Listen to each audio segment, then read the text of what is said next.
নমস্কার বন্ধুরা, রিপাস গার্ডেনে স্বাগত। আজকে বলবো অর্কিডের কুড়ি বা বার্স আসলে কি পরিচর্যা করতে হবে, কি খাবার দিতে হবে। অর্কিডসদের যখন বার্ডস আসবে নতুন, একদম দেখছেন তো সবে সদ্য নতুন বার্ডস বেরোচ্ছে বা একটু ম্যাচিওর হয়েছে, এরকম অবস্থায় এদেরকে একটা খাবার দিতে হবে। তাহলে কি হবে, কেন খাবার দেব, আপনাদের প্রশ্ন হতেই পারে কি অবস্থায় খাবারটা দেব, কেন দেব। এরকম অবস্থায় যদি খাবারটা দেওয়া হয় অর্কিডকে, তাহলে অর্কিডে বার্ডের সংখ্যা বেশি হবে। মানে একটা স্টিকে মিনিমাম 6-7টা করে তো হবেই, 10-12টাও হবে, যদি আপনারা ঠিক মতন খাবারটি দিতে পারেন ঠিক টাইমিংয়ে।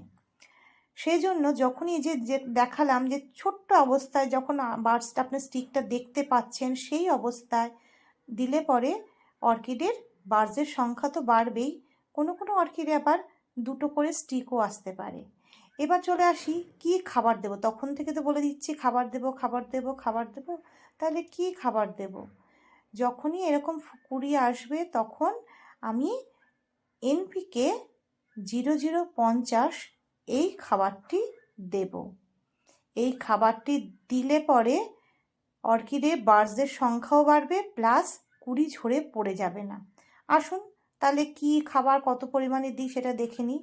এই যে 0050 পটাশিয়াম সালফেট, এইটা দেব 1 লিটার জলে 1 গ্রাম। আমার এখানে অনেকগুলো অর্কিডেই কুড়ি এসছে, তাই আমার 1 লিটার জলে হবে না, তাই আমি 2 লিটার জল ব্যবহার করছি। 2 লিটার জলে তাহলে আমি কতটা পরিমাণে এনপিকে দেব, 0050 2 গ্রাম, 2 লিটার জলে 2 গ্রাম। 2 গ্রামটা আমি কিভাবে মেজার করব, আমি একটা আইসক্রিমের চামচি, আপনাদের সবাই বাড়িতে আইসক্রিমের চামচি আছে, এই যে চামচিটা দেখতে পাচ্ছেন, এই চামচিটাই হচ্ছে 1 গ্রাম।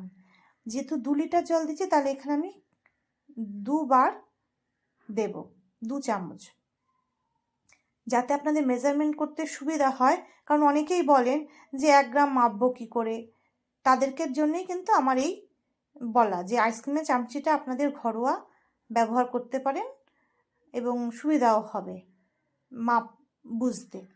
ব্যাস হয়ে গেল 2 গ্রাম। আমি ভালো করে জলে দিয়ে নাড়িয়ে নেব, জলটা ভালো করে, মানে জলের সাথে ভালো করে এনপিকেটা মিশিয়ে নেব।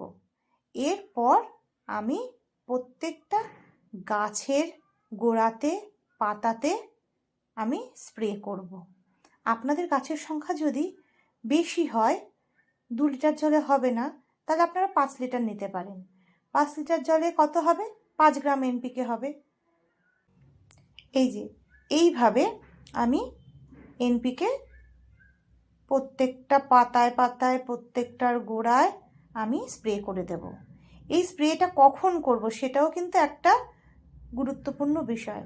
খুব সকালের দিকে করব, রোদ ওঠার আগে, আর নতুবা রোদ চলে যাওয়ার পরে এই 3টে 3:30 এরকম সময় আমি স্প্রে করব।